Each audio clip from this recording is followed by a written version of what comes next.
This is Romeo and Juliet by William Shakespeare. Persons represented: Aeschylus, Prince of Verona; Paris, a young nobleman, kinsman to the prince; Montague and Capulet, heads of two houses at variance with each other; an old man, uncle to Capulet; Romeo, son to Montague; Mercutio, kinsman to the prince and friend to Romeo; Benvolio, nephew to Montague and friend to Romeo; Tybalt, nephew to Lady Capulet; Friar Lawrence, a Franciscan; Friar John of the same order; Balthazar, servant to Romeo; Samson, servant to Capulet; Gregory, servant to Capulet; Peter, servant to Juliet's nurse; Abraham, servant to Montague; an apothecary, three musicians, a chorus, page to Paris, and another page, an officer; Lady Montague, wife to Montague; Lady Capulet, wife to Capulet; Juliet, daughter to Capulet; nurse to Juliet; citizens of Verona; several men and women, relations to both houses; maskers, guards, watchmen, and attendants. Scene, during the greater part of the play, in Verona, once in the fifth act at Mantua. The prologue. Enter chorus. Chorus. Two households, both alike in dignity, in fair Verona, where we lay our scene, from ancient grudge break to new mutiny, where civil blood makes civil hands unclean. From forth the fatal loins of these two foes, a pair of star-crossed lovers take their life, whose misadventured piteous overthrows doth with their death bury their parents' strife. The fearful passage of their death-marked love, and the continuance of their parents' rage, which but their children's end naught could remove, is now the 2 hours' traffic of our stage, the which, if you with patient ears attend, what here shall miss, our toil shall strive to mend. Act 1, Scene 1, a public place. Enter Samson and Gregory, armed with swords and bucklers. Samson: Gregory, on my word, we'll not carry coals. Gregory: No, for then we should be colliers. Samson: I mean, an we be in collar, we'll draw. Gregory: Aye, while you live, draw your neck out of the collar. Samson: I strike quickly, being moved. Gregory: But thou art not quickly moved to strike. Samson: A dog of the house of Montague moves me. Gregory: To move is to stir, and to be valiant is to stand. Therefore, if thou art moved, thou run'st away. Samson: A dog of that house shall move me to stand. I will take the wall of any man or maid of Montague's. Gregory: That shows thee a weak slave, for the weakest goes to the wall. Samson: True, and therefore women, being the weaker vessels, are ever thrust to the wall. Therefore I will push Montague's men from the wall, and thrust his maids to the wall. Gregory: The quarrel is between our masters, and us their men. 'Tis all one, I will show myself a tyrant. When I have fought with the men, I will be cruel with the maids. I will cut off their heads. Gregory: The heads of the maids? Samson: Aye, the heads of the maids, or their maidenheads. Take it in what sense thou wilt. Gregory: They must take it in sense that feel it. Samson: Me they shall feel while I am able to stand, and 'tis known I am a pretty piece of flesh. Gregory: 'Tis well thou art not fish. If thou hadst, thou hadst been poor. John, draw thy tool. Here comes two of the house of Montagues. Samson: My naked weapon is out. Quarrel, I will back thee. Gregory: How? Turn thy back and run? Samson: Fear me not. Gregory: No, marry, I fear thee. Samson: Let us take the law of our sides. Let them begin. Gregory: I will frown as I pass by, and let them take it as they list. Samson: Nay, as they dare. I will bite my thumb at them, which is disgrace to them if they bear it. Enter Abraham and Balthazar. Abraham: Do you bite your thumb at us, sir? Samson. I do bite my thumb, sir. Abraham. Do you bite your thumb at us, sir? Samson. Is the law of our side if I say I? Gregory. No. Samson. No, sir, I do not bite my thumb at you, sir, but I bite my thumb, sir. Gregory. Do you quarrel, sir? Abraham. Quarrel, sir? No, sir. Samson. But if you do, sir, I am for you. I serve as good a man as you. Abraham. No better. Samson. Well, sir. Gregory. Say better. Here comes one of my master's kinsmen. Samson. Yes, better, sir. Abraham. You lie. Samson. Draw, if you be men. Gregory, remember thy swashing blow. They fight. Enter Benvolio. Benvolio. Part, fools, put up your swords. You know not what you do. Beats down their swords. Enter Tybalt. Tybalt. What art thou drawn among these heartless hinds? Turn thee, Benvolio, look upon thy death. Benvolio. I do but keep the peace. Put up thy sword, or manage it to part these men with me. Tybalt. What, drawn, and talk of peace? I hate the word, as I hate hell, all Montagues, and thee. Have at thee, coward. They fight. Enter several of both houses, who join the fray. Then enter citizens with clubs. One citizen. Clubs, bills, and partisans, strike, beat them down. Down with the Capulets, down with the Montagues. Enter Capulet in his gown, and Lady Capulet. Capulet. What noise is this? Give me my long sword. Ho! Lady Capulet. A crutch, a crutch! Why call you for a sword? Capulet. My sword, I say. Old Montague has come and flourishes his blade in spite of me. Enter Montague and his Lady Montague. Montague. Thou villain Capulet, hold me not. Let me go. Lady Montague. Thou shalt not stir one foot to seek a foe. Enter Prince with attendants. Prince. Rebellious subjects, enemies to peace, profaners of this neighbor-stained steel, will they not hear?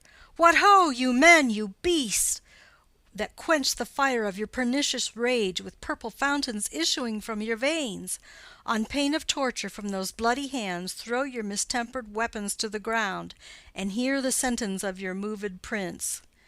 3 civil brawls, bred of an airy word, by thee, old Capulet, and Montague have thrice disturbed the quiet of our streets, and made Verona's ancient citizens cast by their grave beseeming ornaments, to wield old partisans, in hands as old, cankered with peace, to part your cankered hate.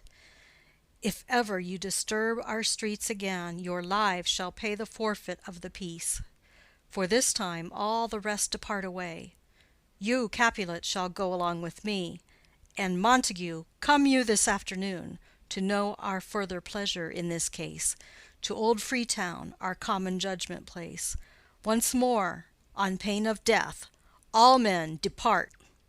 Exit Prince and attendants, Capulet, Lady Capulet, Tybalt, citizens, and servants. Montague. Who set this ancient quarrel new abroach? Speak, nephew, were you by when it began? Benvolio. Here were the servants of your adversary and yours, close fighting ere I did approach. I drew to part them. In the instant came the fiery Tybalt with his sword prepared, which as he breathed defiance to my ears, he swung about his head and cut the winds, who, nothing hurt withal, hissed him in scorn. While we were interchanging thrusts and blows, came more, and fought on part and part, till the prince came, who parted either part. Lady Montague. Oh, where is Romeo? Saw you him to-day? Right glad I am he was not at this fray. Benvolio. Madam, an hour before the worshipped sun peered forth the golden window of the east, a troubled mind drave me to walk abroad, where, underneath the grove of sycamore, that westward rooteth from the city's side, so early walking did I see your son. Towards him I made, but he was ware of me, and stole into the covert of the wood. I, measuring his affections by my own, that most are busied when they're most alone, pursued my humor, not pursuing his, and gladly shunned who gladly fled from me. Montague. Many a morning hath he there been seen, with tears augmenting the fresh morning's dew, adding to clouds more clouds with his deep sighs. But all so soon as the all-cheering sun should in the farthest east begin to draw the shady curtains from Aurora's bed, away from light steals home my heavy son, and private in his chamber pens himself, shuts up his windows, locks fair daylight out, and makes himself an artificial night. Black and portentous must this humor prove, unless good counsel may the cause remove. Benvolio. My noble uncle, do you know the cause? Montague. I neither know it nor can learn of him. Benvolio. Have you importuned him by any means? Montague. Both by myself and many other friends. But he, his own affection's counselor, is to himself, I will not say how true, but to himself so secret and so close, so far from sounding and discovery, as is the bud bit with an envious worm ere he can spread his sweet leaves to the air, or dedicate his beauty to the sun. Could we but learn from whence his sorrows grow, we would as willingly give cure as know. Benvolio. See, here he comes. So please you step aside. I'll know his grievance, or be much denied.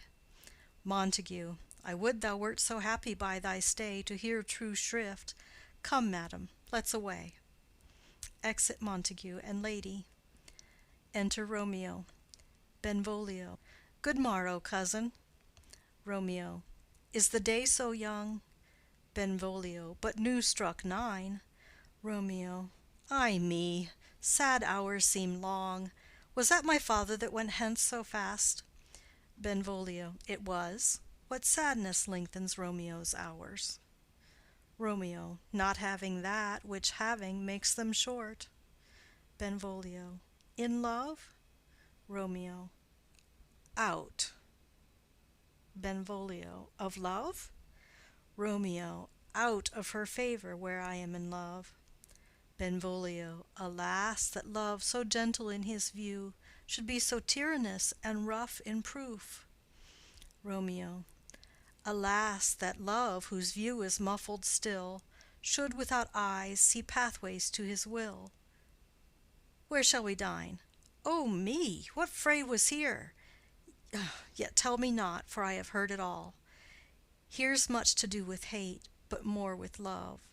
Why then, O brawling love, O loving hate, O anything of nothing first create, O heavy lightness, serious vanity, misshapen chaos of well-seeming forms, feather of lead, bright smoke, cold fire, sick health, still waking sleep that is not what it is. This love feel I, that feel no love in this. Dost thou not laugh? Benvolio. No cause, I rather weep. Romeo. Good heart at what? Benvolio. At thy good heart's oppression. Romeo. Why, such is love's transgression. Griefs of mine own lie heavy in my breast, which thou wilt propagate, to have it pressed with more of thine.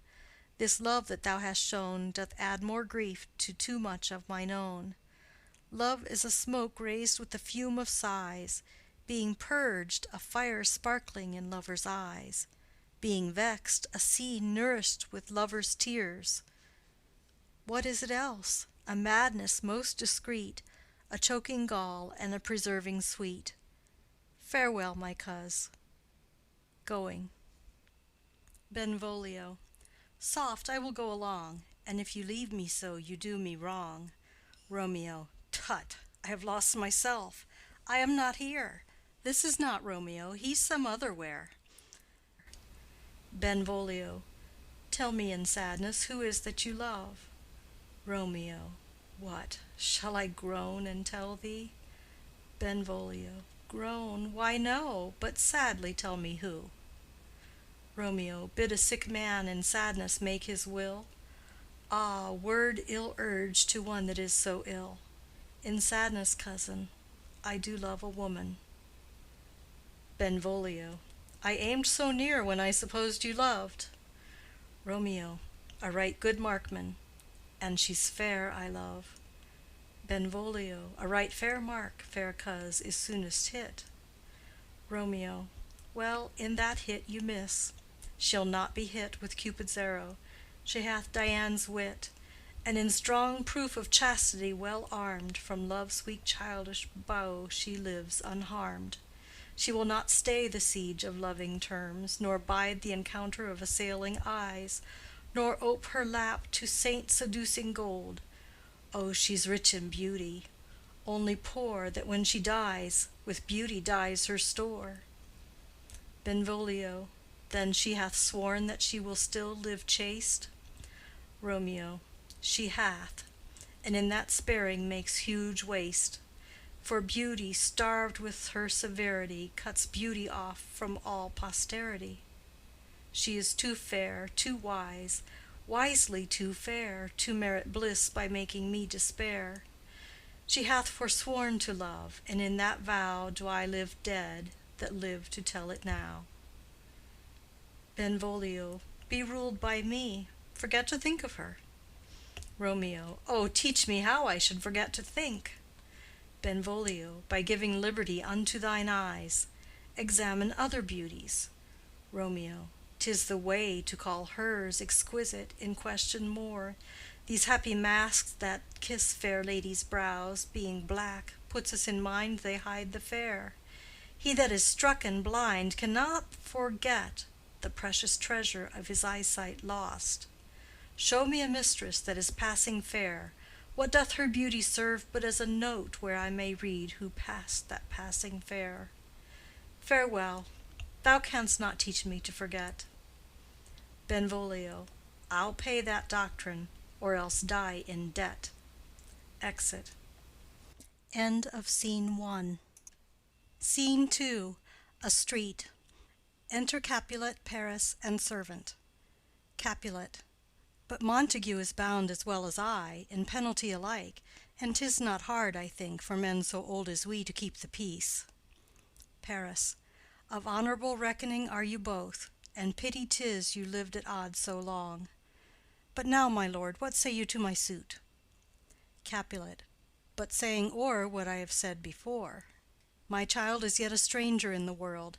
She hath not seen the change of 14 years. Let 2 more summers wither in their pride, ere we may think her ripe to be a bride. Paris. Younger than she our happy mother's maid. Capulet. And too soon marred are those so early made. The earth hath swallowed all my hopes but she. She is the hopeful lady of my earth. But woo her, gentle Paris, get her heart. My will to her consent is but a part. And she agree, within her scope of choice lies my consent and fair according voice. This night I hold an old accustomed feast, whereto I have invited many a guest, such as I love. And you among the store, one more most welcome makes my number more. At my poor house look to behold this night earth-treading stars that make dark heaven light. Such comfort as do lusty young men feel, when well-apparelled April on the heel of limping winter treads, even such delight among fresh female buds shall you this night inherit at my house. Hear all see, and like her most whose merit most shall be, which among view of many, mine being one, may stand in number, though in reckoning none. Come, go with me. Go, sirrah, trudge about through fair Verona, find those persons out whose names are written there. Gives a paper.